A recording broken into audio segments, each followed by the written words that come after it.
기도하겠습니다. 하나님 감사드립니다. 연약한 자를 세우셔서 하나님의 귀한 말씀인 성경에 대해서 이제 공부를 시작합니다.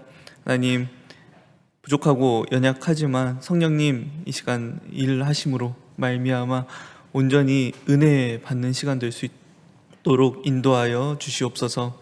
감사드리며 예수님의 이름으로 기도드립니다. 할렐루야. 기록된 하나님의 말씀 성경이라는 주제의 6번째 강의 시작하겠습니다. 우리 이전에 2차례의 시간을 통해서 구약과 신약 사이에 존재하던 중간기라고 하는 역사적 시간에 대해서 우리가 함께 살펴보았습니다. 그래서 구약의 마지막 선지자인 말라기는 주의 길을 예비할 엘리야께서 올 것을 예언하며 구약의 시대를 마무리하게 됩니다.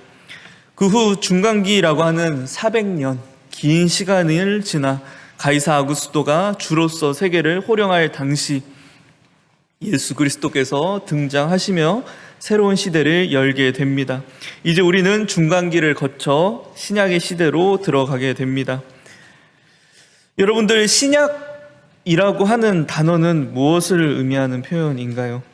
오늘 우리는 이 신약이라고 하는 표현과 이 신약이라고 하는 것을 기록하고 있는 신약 성경에 대해 부분으로 간단한 내용들을 좀 살펴보려고 합니다. 제가 간단하다라고 말씀을 드리니까 표정이 좀 어두워지시는 것 같은데요. 제가 이전 교육에서도 같은 말들을 했었던 것 같은데 상당히 어려우셨을 거라고 생각합니다. 근데 그건 여러분들이 부족해서가 아니라 전달하는 제가 부족함입니다. 그래서 여러분들, 이 시간 우리 성령님이 열일하셔서 제가 부족하게 전하는 것 여러분들에게 잘 전달될 수 있기를 소망합니다. 편하게 들으십시오. 오늘 교육 통해서 기대하는 바 이것입니다. 여러분들, 신약이라고 하는 개념, 신약이라는 말에는 한 가지 전제가 있습니다. 바로 구약. 이 신약에 대해서 우리가 이야기하고 이해할 수 있는 그런 시간이 되었으면 좋겠고요. 그 다음에 구약과 신약이 둘이 관계가 있는 내용이구나라는 그 정도, 그리고 적어도 신약 성경이 몇 권으로 되어 있는지 정도, 어떤 내용들이 담겨 있는지 정도 여러분들이 알고 돌아가셨으면 좋겠습니다. 어려운 내용이지만 은혜 받으시기를 소망합니다. 여러분들, 먼저 신약이라고 하는 개념에 대해서 이야기하고, 그리고 현재 우리가 가지고 있는 신약 성경이 어떻게 형성되었는지, 그리고 이 신약 성경을 이루고 있는 구조와 특징들이 무엇인지를 차례로 살펴보도록 하겠습니다. 여러분들 받으신 스크립트 표지 지금 다 넘기셨나요? 그래서 신약이란 그 첫 번째 장, 제가 적어놓은 실수가 있었습니다. 가장 큰 글씨로 신약이란이라고 쓰인 장입니다. 여러분들, 한 가지 질문을 드립니다. 우리 그리스도인들에게 있어서, 특히 개신교인들에게 있어서 성경은 어떻게 구성되어 있는 책인가요? 우리 첫 번째 강의 통해서 성경에 대해서 공부 잠깐 했었죠. 여러분들, 바이블이라고 하는 이 책의 이름, 이집트 강가에서 나는 파피루스 줄기, 이 줄기를 헬라어로 비블리오이라고 이야기하거든요. 이 줄기의 섬유질로 종이를 만들게 됩니다. 이 비블리온의 복수형인 비블리아에서 이 성경이라는, 바이블이라는 표현이 나오게 된 거죠. 의미적으로는 책들, 모여있는 책들이라고 생각하시면 될 것 같습니다. 지금 우리에게 성경은 몇 권이 주어져 있나요? 네, 66권입니다. 구약 39권, 3구 27, 그래서 신약 27권, 총 66권의 성경이 우리에게 주어져 있습니다. 우리 개신교인들에게는 구약과 신약 모두를 합쳐서 66권의 책들, 66권의 책의 모음집을 우리는 성경이라고 이야기합니다. 제가 이렇게 말씀드리는 이유는 이 구약과 신약 66권만을 성경으로 인정하지 않는 곳도 있기 때문입니다. 유대인들에게 성경은 무엇일까요? 전에도 계속해서 말씀드렸던 부분이죠. 유대인들에게는 모세오경과 모세의 율법과 선지자의 글과 시편들, 타나크라고 부르는 토라와 네빔과 크투빔 해서 유대인의 성경에는 구약이라는 개념이 없습니다. 또 같은 기독교 범주 안에 있지만요, 천주교와 정교회에서는 우리와 같이 신약은 27권이지만 구약은 외경 7권을 더해서 구약은 46권으로 그들은 정경이라고 이야기합니다. 또 기독교 역사 속에서는 신약만을 인정했던 이들이 있었는데요, 교회가 막 세워지고 성장하기 시작하면서 함께 성장했던 이단이 있었습니다. 바로 헬레니즘 문화의 영향을 많이 받았던 영지주의 이단입니다. 제가 영지주의에 대한 설명은 스크립트 아래 각주로 설명을 달아두었습니다. 헬레니즘 문화의 특징 중 하나가 영과 육을 철저하게 분리하는 이분법적 사고관입니다. 단순히 말해서요, 영은 선하고 육은 악한 것으로 이야기합니다. 그래서 지혜와 같은 부분을 강조하는 거죠. 구원도 깨달음이라고 하는 지혜의 한 측면에서 받아들입니다. 물질, 육은 악한 것이라 받아들이는 거니까요, 물질 세계를 창조하셨다라고 하는 구약의 창조주 하나님을 인정하지 않습니다. 그저 복수와 분노가 가득한 유대민족의 지역신 정도로 받아들이는 거죠. 영적인 하나님이 육체를 가진 인간이 되셨다라고 이야기하는 성육신 역시 그들은 받아들이지 않습니다. 그러니까 하나님께서 육을 가져 십자가 위에서 죽었다라는 사실은 그들에게는 믿을 수 없는, 지혜롭지 못한 사실인 거죠. 그저 예수님은 이 땅에 영적인 분으로 오셨다라고 그들은 믿었습니다. 근데 바울은 무엇이라고 이야기하죠? 십자가의 도가 멸망하는 자들에게는 미련한 것이요, 구원을 받는 우리에게는 하나님의 능력이라고 이야기하는 것입니다.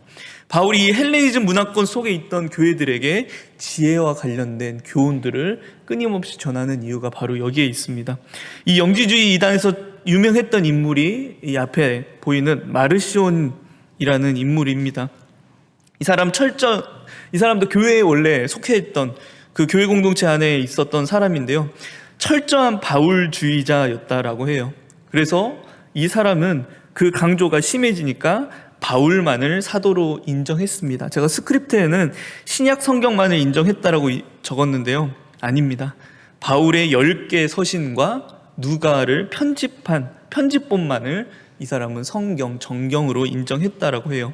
우리는 이 구약 39권과 신약 27권을 유일하신 하나님의 말씀으로서 성경으로 받아들이고 있습니다. 그렇다면 우리는 신약이라고 하는 개념을 이해하기 위해 구약이라는 개념을 이야기하고 짚고 넘어갈 수밖에 없는 거죠. 전에 구약에 대한 여러분들 교육을 받으셨지만 구약에 대해서 잠시 이야기하고 지나가도록 하겠습니다. 여러분들 옛 언약이라고 하는 그 원리를 담고 있는 구약 성경에는 어떤 내용들이 담겨져 있나요? 가장 먼저 첫 번째, 창조에 대한 내용들이 담겨져 있습니다. 태초에 하나님께서 천지를 창조하시니라. 그런데 어떻게 되죠? 하나님께서 창조하신 이 세상에 인간의 반역으로 죄가 들어오게 되고요, 그로 인해 창조하신 그 모든 것에 왜곡과 파괴가 일어났습니다. 하나님의 형상인 인간은 죄인으로 전락하게 됩니다. 그런데 하나님께서 그냥 두시나요? 하나님께서 그 죄인의 상태를 그냥 두시나요? 그래서 사망에 이르도록 두셨나요? 그렇지 않으셨다라는 것입니다. 그런데 여러분들, 창조주 하나님께 가장 쉬운 방법은 무엇이었을까요? 아마도 리셋, 모든 것을 무로 돌리는 방법이었을 겁니다. 반역한 인간에게 심판을 내리시고 망가진 모든 것 무로 돌리시고 다시 말씀으로 창조하시면 하나님에게는 깔끔하고 쉬운 방법입니다. 그런데 하나님은 그렇게 하지 않으셨다라는 거죠. 왜요? 다시 창조하는 게 힘들어서요? 아니죠. 제가 앞에서 말씀드렸던 것처럼 오히려 다시 고쳐서 만들어서 살려서 복 주시는 일이 더 힘들다라는 것입니다. 그런데 하나님께서는 그 일을 시작하셨습니다. 왜일까요? 하나님은 사랑이시기 때문입니다. 하나님은 창조하신 이 세상과 비록 반역을 저질렀지만 자신의 형상으로 만든 우리 인간을 사랑하시기로 작정하셨습니다. 이 내용 우리 그 새가족 성경 공부 들으셨던 우리 박지용 성도님 기억하고 계시죠? 네. 하나님의 사랑, 그 구원의 시작이 되고 근거가 되는 것입니다. 비록 죄로 인해서 파괴되고 왜곡된 상태가 매우 심각했기에 회복에 대한 많은 노력과 수고가 필요합니다. 우리는 이 하나님의 회복을 구원이라고 이야기합니다. 하나님께서 반역이 일어남과 동시에 회복을 위한 계획들을 세우셨습니다. 그리고 이 구원을 한 민족을 택해서 진행해 가시거든요. 죄인인 우리 눈에 보이지 않는 하나님께서 구원을 이루어 가신다라는 사실을 누가 알 수 있겠습니까? 그런데 그 구원을 이루어 가신다라는 증거로서 하나님의 백성을 세워주시는 것입니다. 그 하나님께서 그 백성들과 관계 맺으시는 결속되는 방법이 바로 언약이라고 하는 것입니다. 그리고 하나님께서 그의 백성들과 관계 맺으시는 언약 관계 속에서 구원의 계획, 원리들을 심어두시는 거예요. 사실 이 땅을 구원하시려는 하나님께서 계시하시는 방법, 원리들이 구체화되는 그 우리의 표현은 언약인 것입니다. 그리고 그 언약들은 이미 성취되고 완성된 순간이 있습니다. 우리는 그 성취 이전의 언약을 옛 언약, 구약이라고 이야기합니다. 그리고 그 모든 언약의 옛 언약의 내용들과 이 언약을 위해서 택하셔서 사용하신 한 신앙 공동체의 역사적 사건이 기록된 내용을 우리는 구약 성경이라고 부르는 것이고요. 이 옛 언약이 있다면 우리에게는 또 신약, 새 언약이 있겠죠. 오늘 우리가 이야기하고 있는 이 신약이라고 하는 표현은 언제나 구약을 전제로 하는 개념입니다. 성경을 읽는 독자 가운데 가장 많이 하게 되는 오해는 구약과 신약은 둘이 상관없는 것으로, 또는 완전히 단절된 것으로, 또는 충돌하는 개념으로 이해한다라는 것입니다. 물론 이방인들에게 복음을 전했던 바울이 구약과 신약의 관계를 상당히 구분해서 이야기하는 것은 맞지만요, 그렇다라고 해서 바울이 이 구약을 무시하는 자세를 취하지 않습니다. 여러분들의 스크립트 구약과 신약의 관계라고 하는 그 두 번째 페이지 그 부분을 보시기 바랍니다. 신약의 많은 성도들, 무엇보다 옛 언약의 성취 그 자체이신 예수님마저 그 구약을 부정하거나 무시하는 자세를 취하지 않으셨다라는 거죠. 구약과 신약은 어떤 관계를 맺고 있을까요? 특히 신약은 구약, 옛 언약, 그것을 어떻게 바라보고 있을까요? 먼저 신약은 구약 성경을 하나님의 영감으로 기록된 것으로 인정한다라는 것입니다. 이 신약 성경에 기록된 성경이라고 하는 표현은 반드시 구약 성경을 가리키는 표현입니다. 우리 베드로후서 1장 20절에서 21절 말씀인데요, 우리 함께 읽어보겠습니다.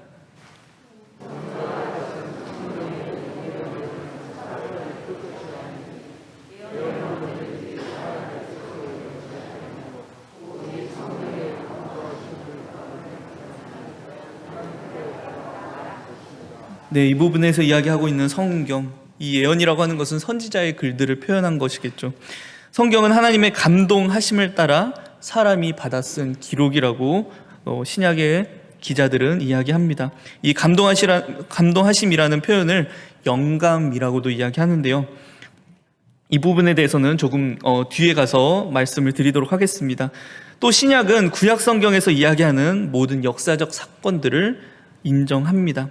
창조로 시작되는 구약 성경에 기록된 수많은 사건들, 그것이 단순히 신화와 같이 꾸며낸 이야기가 아니라 지금 현재 자기 자신들을 있게 만드는, 존재하게 만드는 바탕임을 분명히 인식하고 있다라는 거죠. 그리고 구약 성경, 구약의 가장 큰 역할인데요, 바로 이 하나님의 구원을 성취하실, 하나님의 구원을 이루실 존재인 메시아에 대해서 예언하는 책이라는 것입니다. 창세기 3장 16절 원시 복음에서부터 시작된 많은 이 구원의 예언들 속에는 구원을 이루실 메시아에 대한 기대가 가득 담겨 있다라는 것입니다. 그래서 십자가에서 죽으신 후 부활하셔서 이 제자들 앞에 나타나신 예수님께서도 이 인식을 가지고 계셨습니다. 누가복음 24장 7절 말씀입니다. 함께 읽어보겠습니다.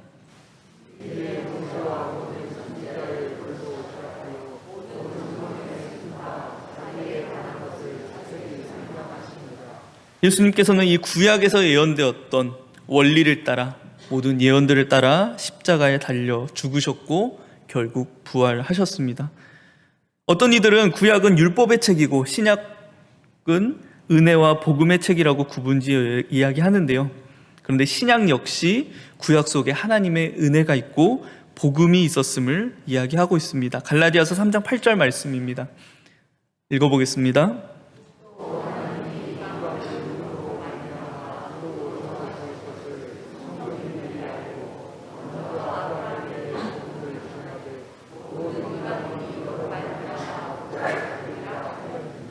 예, 복음을 전했다라고 이야기합니다. 또 구약은 현재에서 미래를 준비하게 하는 책이고요. 그 신약 시대의 신앙인들에게도 신앙적인 교훈을 주는 책으로서 또 인정하고 있습니다. 이같이 신약은 구약의 존재를 부정적으로 받아들이지 않습니다. 그리고 예수님께서도 말씀하십니다. 우리 마태복음 5장 17절 말씀 읽어보겠습니다.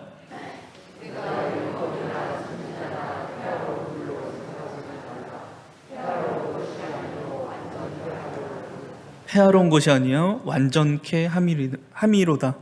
구약 옛 언약 속에 계획되었던 이 구원 계획들은 예수 그리스도를 통하여 성취되고 완성되었던 것입니다. 우리 다음 장으로 넘어가 볼까요? 3페이지라고 적힌 부분입니다.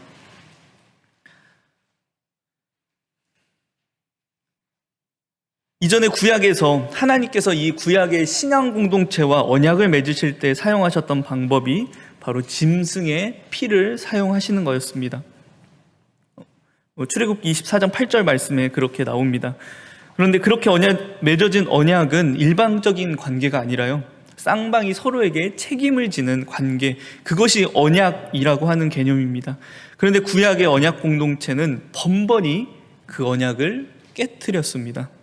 근데 그때마다 하나님께서는 그분의 사랑을 근거로, 은혜를 근거로 언약을 갱신하시며 유지해 가셨죠. 그런데 아셨습니다. 이 짐승의 피가 완전한 것은 아니구나. 그래서 그분은 일찍이 아브라함에게 보여주셨던 것처럼 그 쪼갠 고기 사이를 지나가셨던 그 의미대로 스스로를 쪼개기로 결정하신 것입니다. 스스로 피 흘리기로 결정하신 것입니다. 이를 위해 오신 분이 누구십니까? 하나님의 아들, 독생자 예수 그리스도. 하나님께서는 이 땅에 보내신 독생자 예수 그리스도께서 흘리신 보혈에 기초하여서 신앙 공동체와 새로운 언약을 맺으십니다. 이 언약은 선지자 예레미야를 통하여서도 예언되었던 새 언약입니다. 우리 함께 읽어볼까요?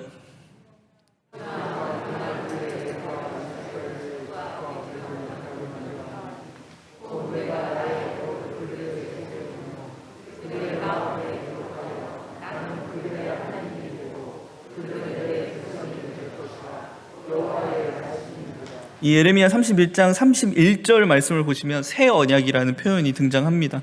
이 언약은 갱신할 필요가 없는 언약입니다. 이제 끊어지지 않는 언약입니다. 이전에 맺으셨던 언약을 완전하게 만드는 언약입니다. 우리는 이 언약을 새 언약, 신약이라고 부르는 거죠. 예전의 언약은 이스라엘이라고 하는 한정된 범위에서 이루어졌지만 이 언약은 모든 민족을 품을 포괄적인 언약이 됩니다. 예수 그리스도의 피공로를 믿는 모든 이들로 하여금 새 언약의 공동체로 삼아 주시는 거죠. 그리고 이 언약 공동체에 속한 증거로 우리는 성령을 선물로 받게 됩니다. 그렇다라고 해서 예전 언약, 구약의 언약들이 완전했다라는 것은 아닙니다. 그것 자체로도 충분한 언약이고요, 권위로도 이 신약과 동등한 권위를 지닙니다. 하지만 이 새 언약과 비교했을 때 상대적으로 불완전하게 보이는 것뿐입니다. 제가 스크립트에도 써놨지만요, 성경적 새 것이라는 그 의미는 없던 것에서 새로운 것을 만들어냈다라는 의미가 아니라는 거죠. 이전의 것이 이어지지만 새로운 차원이 되었다라는 것입니다. 이렇게 생각하시면 되죠. 저와 여러분들 예수 그리스도의 피공로로 새 언약의 공동체에 들어간 존재입니다. 그리고 우리는 그리스도인들, 또 다른 말로는 하나님의 자녀라고 불립니다. 그런데 저와 여러분들의 본질은 여전히 죄인이라는 거죠. 그런데 이전까지 죄인의 상태는 심판과 죽음을 기다렸던 존재였다라면 이제는 용서와 생명을 기다리는 새로운 차원의 죄인이라는 존재가 되는 것입니다. 이것은 모든 구약에서부터 행하신 구원의 계획이 완전하게 이루어졌기 때문입니다. 우리를 향한 하나님의 용서는 구약에서부터 시작된 용서입니다. 신약에 와서 그것이 완전해진 거죠. 여러분들, 복음이라고 이야기할 때 여러분들은 무엇이라 말씀하시겠습니까? 복음을 누군가에게 소개한다면, 한 줄로 소개한다면 여러분들 무엇이라고 소개하겠습니까? 우리가 일반적으로 이야기하는 복음은 아마도 이거일 겁니다. 예수 믿고 구원받아 천국에 가는 것. 네, 맞는 말입니다. 이 답변 정답이거든요. 근데 우리 그리스도인들이 이렇게만 알고 있다면, 우리가 문제지 풀어보신 분들 아마 여기에 계실 텐데요. 뒤에 있는 정답지만 가지고서 정답만 적어서 내는 상황인 거예요. 저도 학생 때 숙제 내주면은 실컷 놀다가 이 정답만 적고 그 숙제를 냈던 적이 있거든요. 근데 여러분들, 문제를 푸는 목적이 무엇입니까? 그 문제를 해결하는 과정을 통해 실력을 갖추기 위함이죠. 그 문제를 해결할 수 있는 실력.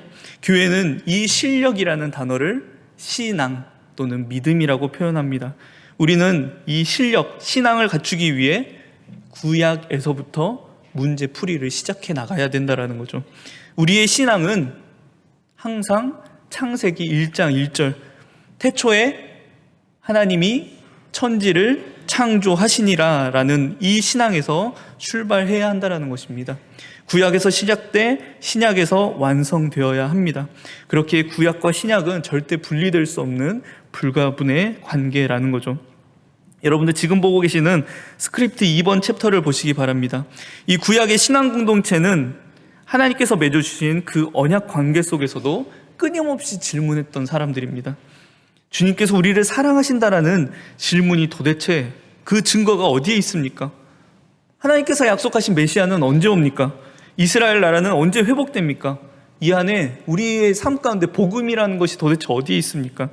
그러면서 그들은 그들의 생각 안에서, 또 그들의 그 심령 안에서 하나님에 대한 언약을 저버렸습니다. 그들은 또 실패했습니다. 언약 관계를 파기하려 했습니다. 그런데도 하나님께서는 한 약속을 통하여 언약 관계를 붙들고 계신다라는 거예요. 말라기 4장 5절에서 6절 말씀, 보라, 여호와의 크고 두려운 날이 이르기 전에 내가 선지자 엘리야를 너희에게 보내리니 그가 아버지의 마음을 자녀에게로 돌이키게 하고 자녀들의 마음을 그들의 아버지에게로 돌이키게 하리라. 이 약속을 언약의 끈으로 삼으셨습니다. 그리고 우리가 예전에 배웠던 400년의 시간을 지나오면서도요, 이스라엘 백성들은 전혀 하나님과 관계없는 것들로 자신들 안을 채웠습니다. 하나님과 전혀 관계없는 것을 택하면서 그들은 그들 스스로 언약을 만들었습니다. 하나님과 관계 맺게 하는 그 언약이 아니라 자기 자신과 맺는 언약인 것입니다. 그리고 그들은 끊임없이 그러면서 질문을 던지는 겁니다. 하나님께서 우리를 사랑하신다라는 증거가 어디에 있습니까? 그런데도 하나님은 이 끈을 놓지 않으셨어요. 그러시면서 이 언약을 완성시키실 준비를 이 400년 동안 해 나가신 거죠. 그리고 예수 그리스도께서 오셨습니다. 밤중에 구유에서 울려 퍼진 아기 예수의 울음소리는요, 내가 너희를 이렇게 사랑한다라는, 내가 너희를 이만큼 사랑한다라는 하나님의 사랑의 고백이시자 복음의 시작이다라고 하는 새 언약의 선포였습니다. 새 언약의 시대가 시작되었습니다. 구원이 시작되었고 하나님의 나라가 시작됩니다. 예수 그리스도를 구주로 영접하고 그분의 보혈의 피를 믿는 모든 이들은 이제 하나님과 새 언약을 맺게 되는 신앙 공동체가 되는 것입니다. 이 새 언약의 공동체는 다시 오실 주님을 기다리며 이제 이미와 아직의 시간을 살아갑니다. 구약이 이 신약을 준비했던 것처럼요, 신약은 주님의 다시 오심을, 그것으로 완성될 하나님 나라를 준비하는 시간대입니다. 주님이 이 땅에서 맺어주신 새 언약이 성취되고 완성되는 그때가 우리는 종말이라고 부르는 때입니다. 그때는, 그것이 완성되는 그때는 하나님과 우리의 관계 안에 사랑만 있습니다. 더 어떤 언약을 맺기 위해 노력하지 않아도 됩니다.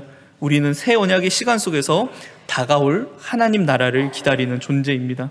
그리고 이 새 언약들의 내용들을 문서화한 것이 바로 신약 성경이라고 하는 거죠.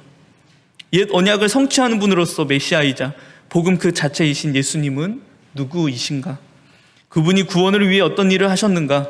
그리고 그분을 따르며 다시 오실 주님을 기다리는 신앙 공동체의 삶을 어떻게 우리는 만들어 가야 하는가에 대해서 기록한 책이라는 거죠. 우리 이제 다음 장 4페이지로 한번 가보겠습니다. 여기에서는 신약 성경이 어떤 과정을 지나 완성되었는지를 함께 살펴보겠습니다. 큰 챕터로 2번 신약 성경의 형성이라고 하는 부분입니다. 이 신약 성경과 관련해서 크게 세 개의 시기를 이야기할 수 있습니다. 먼저 예수님의 오심으로 시작되었고 3년이라는 공생에 십자가 위에서 죽고 부활하심, 그리고 승천하심으로 마무리된 복음의 시기입니다. 복음이신 예수님께서 활동하셨던, 이 땅에서 활동하셨던 시기죠. 이후 예수님의 제자로서 예수님을 따라다녔던 그 12 제자를 비롯해 또 그들에게, 또 예수님 곁에서 복음을 전달받은 이들, 무엇보다도 다메섹 도상에서 예수 그리스도를 만난 바울, 이런 사람들을 통해 구전으로 복음이 전파됩니다. 이 시기는요, 그들 안에 이 기대가 있었어요. 정말 주님이 곧 다시 오실 것이다. 그 다시 오실 주님이 그 기간이 멀게 느껴지지 않았던 때입니다. 한 세기가 가기 전, 아니 당장 내일이라도 주님이 오시리라 이들은 믿었습니다. 주님이 다시 오셔서 하나님의 나라를 완성시켜 주시리라, 지금 내 삶의 이 어려운 현실들을 벗어나게 해 주시리라 이들은 믿었습니다. 그런데 그들의 기대와 전혀 다른 상황들이 펼쳐지는 거죠. 이 상황 속에서 많은 이들이 기록의 필요성을 느끼게 되는 거죠. 사도 야고보를 시작으로 증인들이 하나둘씩 순교하기 시작하고요. 여전히 세상에 주는 카이사르고 곧 다시 오실 거라 믿었던 주님은 감감무소식입니다. 그 주님을 기다리던 신앙 공동체, 교회 안에서는 정체성과 복음에 대해, 그리고 삶의 문제들이 하나둘씩 등장하기 시작합니다. 외부적으로는 박해와 함께 이단의 공격이 시작되는 거죠. 세상의 문화를 따라 복음과 새 언약의 내용을 마음대로 해석하는 이들이 있었다라는 것이죠. 그렇게 교회의 지도자들, 교회를 바로 잡아야 하는 그 지도자들은 복음을 정확하게 알려주기 위해 복음이신 예수님은 어떤 분이신가, 그분은 어떤 일을 하셨는가, 그리고 그분을 따르는 이들의 삶은 어떠해야 하는가라는 부분을 정리하기 시작한 것이고요. 또 교회 안에 있었던 그 문제들을 해결하기 위해 편지가 쓰여지기 시작합니다. 특히 요한이 자신의 복음서 말미에 이 같은 기록을 하고 있습니다. 자신의 복음서를 읽는 모든 사람들이 이처럼 되기를 소망한 거죠. 요한복음 20장 31절 말씀을 함께 읽어보겠습니다.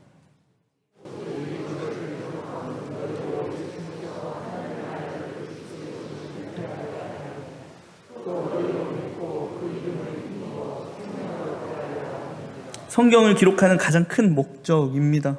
이 목적들을 담아 기록된 신약의 성경 그 각 책들은요, 주후 한 95년 정도까지 해서 완성이 되는데요. 근데 여러분들 구약에서도 이 정치적 메시아와 회복된 이스라엘을 기다리는 이들이 그들의 기대와 소망을 담아 외경과 위경을 만들어냈죠. 역사적 기록들도 있는데 많은 책들 가운데 묵시적인 내용들이 많다라는 거죠. 이 시대에도 같은 현상들이 일어났습니다. 특히 이 시대의 문화인 이 헬레니즘의 영향을 받아서 많은 외경들이 태어났습니다. 외경들의 내용은 우리가 지금 정경으로 인정하고 있는 내용들과 많이 다릅니다. 대부분 지적 호기심에서 출발하고 있는 내용들이 많다라는 거죠. 그래서 예수님의 유년기 시절만 이야기하는 어떤 어린 그 소년 예수님의 어떤 신성을 강조하는 책들도 있고요. 예수님의 어머니인 마리아에 대해 전설같이 신화와 같은 표현을 하는 책들도 있습니다. 그래서 이 마리아를 강조하는 외경의 내용이 후에 천주교가 그 내용을 차용해서요, 원죄가 없는 마리아의 개념을 만들어내게 되는 것입니다. 또 여러분들 오래전에 이 다빈치 코드라고 하는 책과 영화가 세계적으로 주목받았던 적이 있습니다. 바로 이 외경이라고 하는 이 신약 성경 정경 이외에 쓰여졌던 이 외경이라는 내용들에서 소스를 얻어와 만들게 되는 것이죠. 특히 이 헬레니즘 문화권 속에 세워진 교회 성도들, 이 지적 갈증을 채워주는 거니까요, 그 외경들의 내용에 혹하게 되는 겁니다. 그래서 많은 이들이 이단에 빠지게 되는 거죠. 그래서 앞에서 말씀드렸던, 언급했던 이 마르시온과 같은 다양한 모습의 영지주의자들이 이단이 생겨나는 것입니다. 이때 교회는 정경화라는 과정을 겪게 됩니다.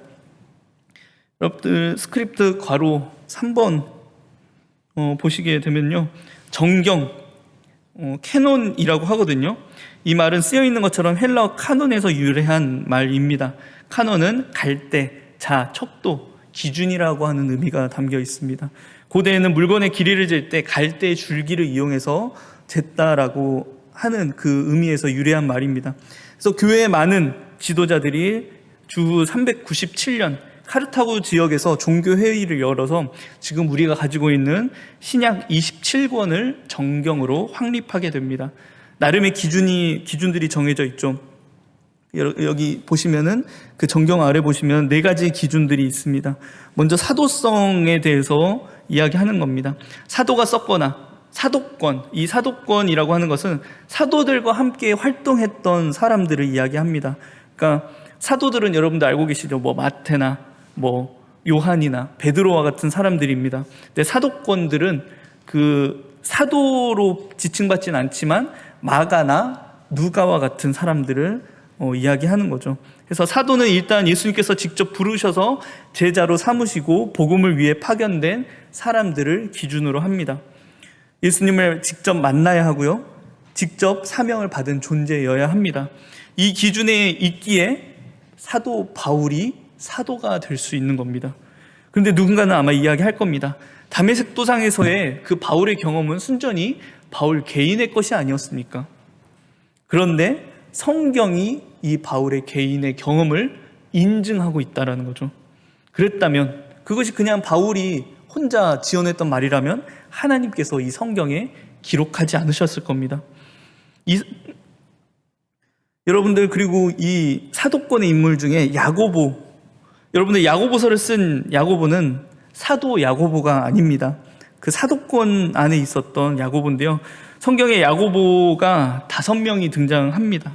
근데 이 야고보서를 쓴 야고보는 초대교회 당시 예루살렘 교회의 지도자로 있었던 야고보입니다. 그래서 사도행전 15장에 기록된 예루살렘 회의 때 회의를 주도했던 인물이고요. 그리고 무엇보다도 예수님의 친형제 중 한 명이라는 것이 지지받는 주장입니다. 사도 또는 사도권에 있는 사람들이 기록했는가가 이 정경의 기준 중 한 가지이고요.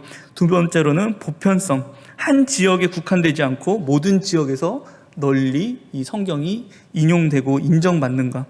여러분들 바울 서신에는 수신을 받는 교회가 적혀 있잖아요. 고린도, 뭐 에베소, 빌립보.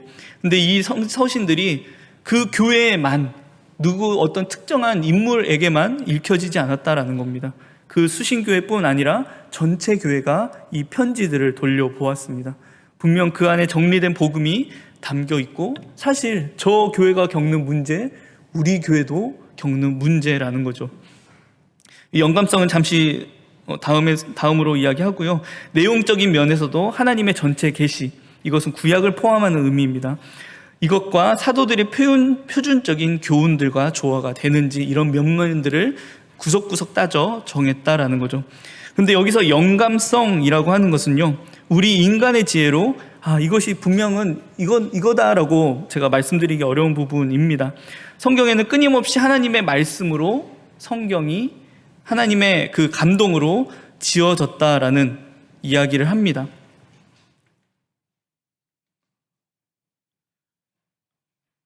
네, 해서 바울의 편지들도 처음부터 하나님의 감동으로 된 권위가 주어진 책들로 인정받았다라는 거죠. 교회는 이것을 영감이라고 표현합니다. 쉬운 표현으로는 간섭하심이라고도 표현할 수 있겠죠. 이 영감에 대해서도 다양한 방식과 또 이 영감이 미치는 범위에 대한 많은 이론들이 존재하는데 여러분들 PPT 보시면 제가 두 가지만 가지고 왔습니다. 그래서 영감이 이루어지는 방법, 어떻게 하나님의 간섭이 성경을 쓰는 가운데 이루어지고 어떤 범위까지 이루어지는지에 대한 학자들이 고민한 내용입니다. 다양한 이론들이 있는데 모두 소개하면 여러분들이 굉장히 헷갈려 하실 것 같아서 그래도 보수주의, 복음주의 신학계 안에서 지지받는 주장을 소개해 드리는 겁니다. 그래서 성경이 어떤 방법으로 쓰였을까라고 하는 부분에서는 유기적 영감이라는 것을 이야기합니다.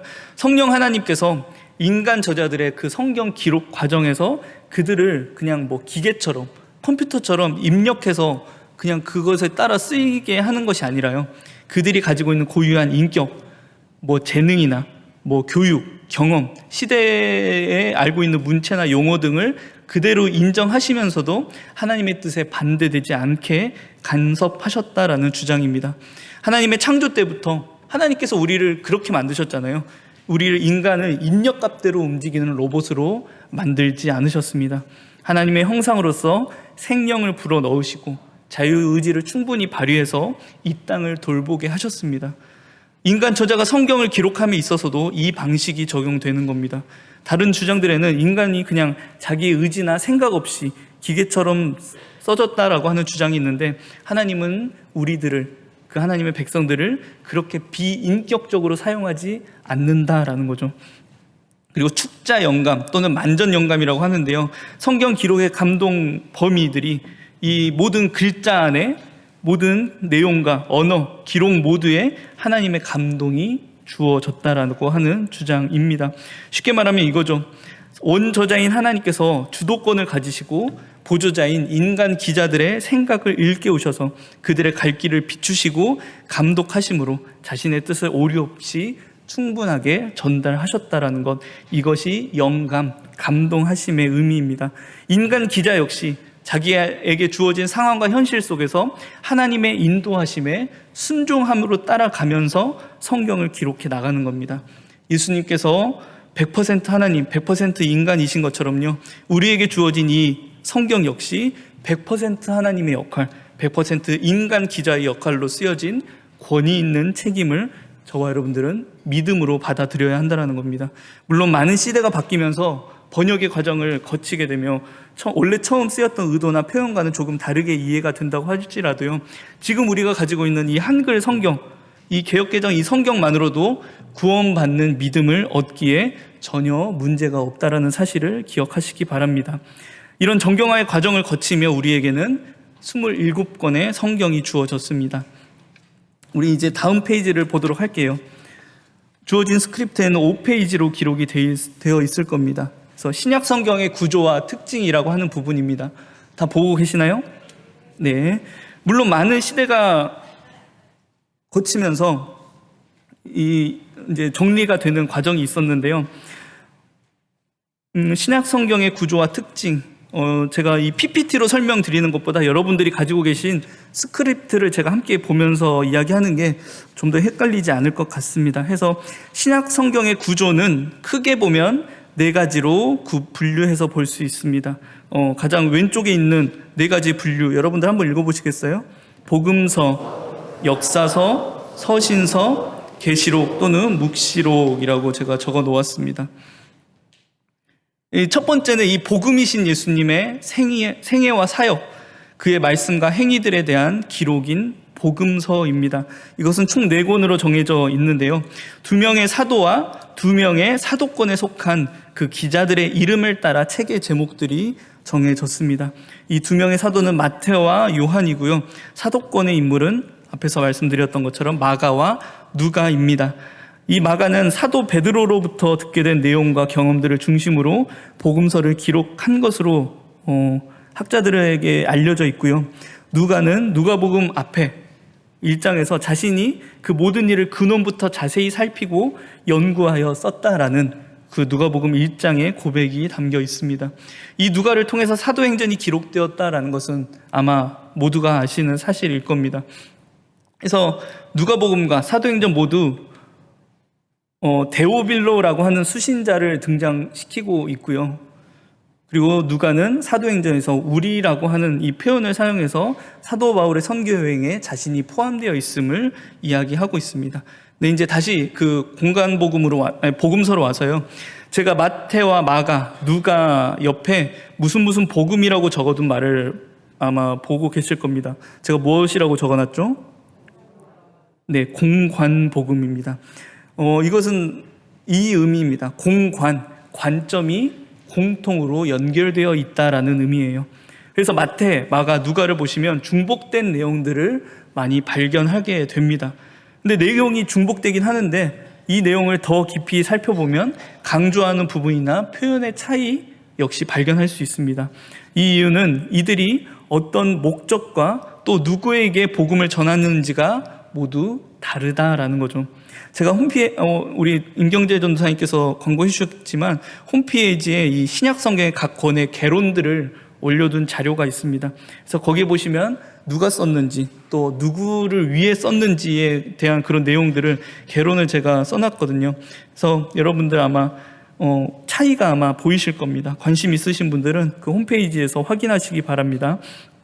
그래서 이런 내용들을 확인하고 복음서를 읽게 되면요, 마태가 왜 이런 말을 사용하는지, 왜 마태에는 없던 표현들이 마가복음에서는 사용하고 있는지에 대한 약간의 이해가 생기기 시작하는 겁니다. 그리고 요한복음은 이 세 권의 공관복음과 내용, 강조점에 있어서 굉장한 차이점을 보여주기 때문에 따로 분류를 하고 있습니다. 그 다음에 이제 역사서로 넘어가겠습니다. 이 한 권의 역사서인 사도행전은 새 언약의 신앙 공동체인 교회의 출발과 확장을 역사적 그 사실의 근거에 기록하고 있는 책입니다. 그래서 예루살렘에서 시작된 복음, 그것이 로마에게까지 전파되는 과정이 등장합니다. 특히 사도 바울의 등장으로 이방인의 선교는 꽃을 피우게 되죠. 이 선교의 과정 속에서 서신들이 기록되어 있기 때문에 바울이 쓴 편지들과 연관지어서 이 사도행전을 여러분들이 같이 읽어 나가신다면 서신의 내용들이 더 풍성하게 다가오게 될 것입니다. 이제 다음으로 신약 성경의 대부분을 차지하고 있는 21권의 서신들이 있죠. 또 이 서신들을 두 부분으로 나누어서 우리가 볼 수 있는데요. 먼저는 바울이 기록하고 있는 바울 서신이라고 부르는 13권의 편지가 있습니다. 그리고 이외에 나머지의 서신들을 일반 서신 또는 공동 서신이라고 이야기하거든요. 근데 그 내용은 절대 일반적이지 않습니다. 바울 서신은 각 교회가 처한 특수한 상황을 따라서 쓰여졌다면 이 공동 서신은 모든 그리스도인들을 향한 공통적인 신앙의 교훈을 전달하는 서신이기에 공동 서신이라고 부르는 것이죠. 바울 서신의 제목들은 편지를 받게 되는 수신교회 또는 개인 수신자의 이름으로 불리게 되고요. 공동 서신은 편지를 보내는 발신자의 이름으로 불리게 됩니다. 근데 거기에서 한 가지 튀는 그 서신이 있죠. 히브리서는 예외입니다. 여기에는 기록하는 이의 어떤 정보가 담겨 있지 않거든요. 근데 다만 편지를 받는 이들이 유대인들, 히브리인들일 가능성이 그 편지 전반에 이제 농후하게 느껴지기 때문에 히브리서라고 부르고 있습니다. 그 내용도 어떤 학자들은 이 내용이나 표현들이 바울이 그 자신의 이름을 드러내지 않고 쓴 서신이라고 이야기하는 사람들도 있는데 그것은 확실한 것은 아닙니다. 그리고 제가 위에 만들어둔 표의 그 아래쪽을 보시면 바울 서신을 좀 더 이렇게 쪼개서 분류한 내용이 있는데요. 바울 서신은 쓰여진 그 시기나 장소, 쓰여진 목적을 가지고서도 분류하게 됩니다. 그래서 특히 이 바울이 선교 중에 쓴 편지들, 갈라디아서, 데살로니가 후서, 고린도 전후서, 또 로마서가 있는데요. 이 이후에 사도행전 28장에 기록된 로마 감옥에 투옥된 이후 이게 첫 번째 투옥입니다. 그래서 에베소서와 골로새서, 빌레몬서, 빌립보서가 쓰이게 됩니다. 이 서신들을 옥중 서신이라고 이야기합니다. 여러분들 이제 지금 제가 새벽 예배 고린도 후서를 이제 나누어 가고 있고요. 이제 순서상으로 보면은 로마서를 이제 나누게 될 겁니다. 참 힘듭니다. 서신서. 그리고 이제 이 바울이 잠시 석방되는 때가 있는데, 이때 자신이 아끼는 후배 목회자들에게 보내는 편지가 디모데 전후서와 디도서입니다. 그래서 이 편지들을 목회 서신이라고 부릅니다. 근데 특히 이제 디모데후서는 성경에는 기록되어 있지는 않지만 네로 황제를 통하여 두 번째 감옥에 갇힌 상황이거든요. 이것은 정말 죽기 이전에 디모데에게 보낸 편지입니다. 그래서 어떤 사람들은 이 편지가 바울의 유언과도 같은 편지라고도 이야기하는 거죠. 이제 마지막으로 사도 요한이 썼다라고 받아들여지는 요한계시록이 등장합니다. 계시록 묵시록이라고 썼지만요, 글의 형태는 서신입니다. 서신의 형태를 띠고 있는 거죠. 요한이 유배되어 있던 반모섬에서 보았다라고 하는 그 환상을 중심으로요, 그리스도 그 왕권에 대한 대항하는 세상과 사탄의 세력이 결국은 멸망하고, 하나님께서 약속하셨던, 구약에서부터 약속하시고 또 신약의 새 언약으로 약속하신 하나님의 왕국이 완전히 세워질 것을 예언하고 있는 책입니다. 신약 성경 이렇게 복음서 4권, 역사서 1권, 서신서 21권, 계시록 1권 해서 27권으로 이루어져 있습니다. 이 신약 성경이 가지고 있는 몇 가지 특징들이 있는데요, 이제 마지막 장 우리가 보겠습니다.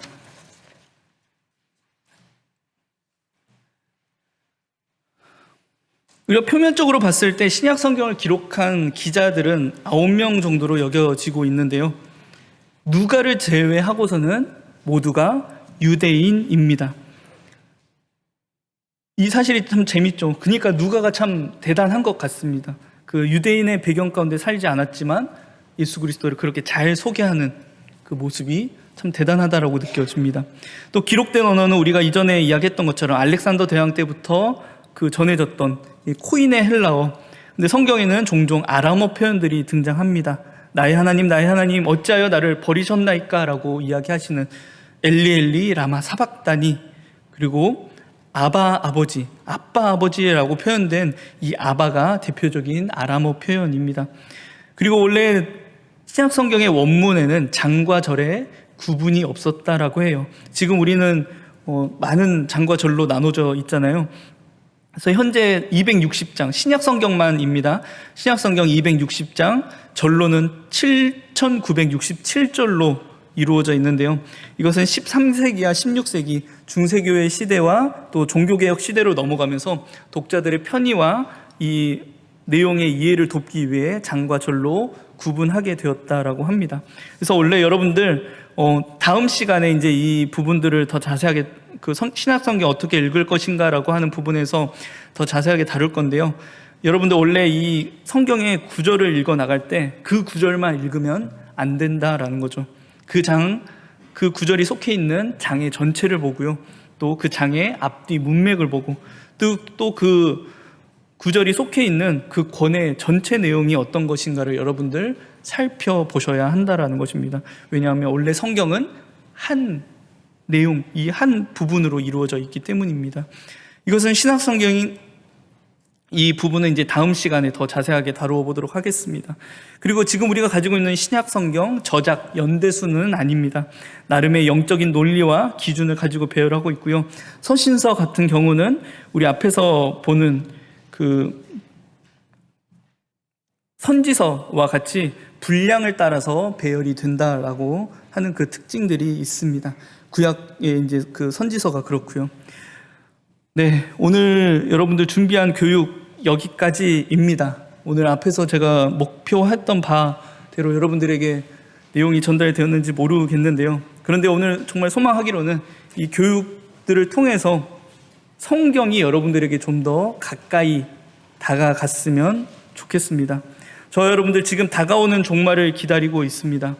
그런데 우리에게 이 종말은 두렵고 무서운 종말이 아닙니다. 왜냐하면 하나님께서 이미 구약부터 옛 언약에서부터 우리의 구원과 회복을 위해 준비하셨고, 지금도 새 언약의 관계 속에서 그 구원을 이루어 가신다라는 사실을 성경을 통해 저와 여러분들에게 알려주시기 때문입니다.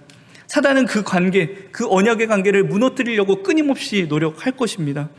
우리가 이 세상에서 그 하나님과의 언약 관계를 놓치지 않고 그 길을 놓치지 않기 위해서는 하나님께서 그 언약을 말씀하시는 신약과 구약, 이 성경을 항상 읽고 묵상하며 내 삶의 그 말씀을 드러내야 하는 것입니다. 우리 마지막으로 이 디모데후서 3장 16절과 17절 새번역 성경 버전으로 읽으면서요, 교육을 마치도록 하겠습니다.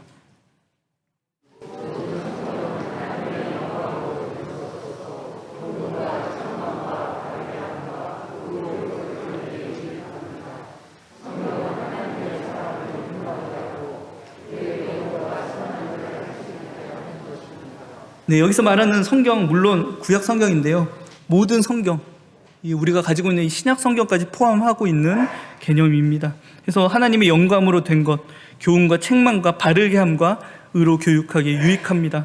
성경은 하나님의 사람을 유능하게 하고 그에게 온갖 선한 일을 할 수 있게 합니다.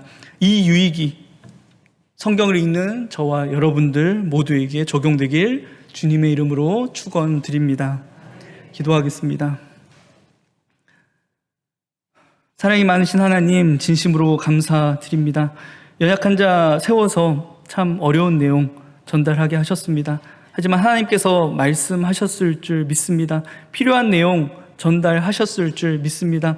우리 이 교육을 통하여서 한 가지 가지고 갔으면 좋겠습니다. 하나님의 말씀을 읽는 일이 이 신약 공동체, 이 종말의 시간을 살아가는 우리에게 얼마나 중요한 것인지를 온전히 깨닫고 정말 성경을 사랑할 수 있는, 하나님의 말씀을 사랑할 수 있는, 그 안에 담겨있는 하나님 예수 그리스도를 온전히 사랑할 수 있는 저와 우리 성도들 될 수 있도록 주님 붙잡아 주시옵소서. 감사드리며 예수님의 이름으로 기도드립니다. 아멘. 하늘에 계신 우리 아버지여, 이름이 거룩히 여김을 받으시오며 나라가 임하시오며 뜻이 하늘에서 이루어진 것 같이 땅에서도 이루어지이다. 오늘 우리에게 일용할 양식을 주시옵고 우리가 우리에게 사하여 준 것 같이 우리 죄를 사하여 주시옵고 우리를 시험에 들게 하지 마시옵고 다만 악에서 구하시옵소서.